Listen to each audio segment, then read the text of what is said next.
खामगाव शहरातील विविध समस्यांना घेऊन गणेश चौक यांच्या नेतृत्वात 4 सप्टेंबर 2024 रोजी नगरपालिकेवर मोर्चा काढण्यात आला। डॉक्टर बाबासाहेब आंबेडकर मैदान येथून निघालेला हा मोर्चा Baradari main road Jagdamba Chowk police station police post office समोरून नगरपालिकेवर धडकला।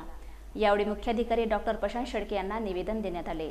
निवेदनात नमूद आहे की खामगाव शहरातील विविध प्रभागामधील प्रधानमंत्री आवास योजनेच्या लाभार्थ्यांना थकीत असलेले हप्ते त्वरित उपलब्ध करून द्यावेत। तसेच ज्या लाभार्थ्यांच्या घरकुलांचे बांधकाम पूर्ण झाले आहेत त्यांना शेवटचा हप्ता त्वरित उपलब्ध करून देण्यात यावा। मेहबूबनगर भागातील नागरिकांना रस्ते, नाल्या व पिण्याचे पाणी इत्यादी मूलभूत सुविधा तात्काळ पुरवण्यात याव्यात।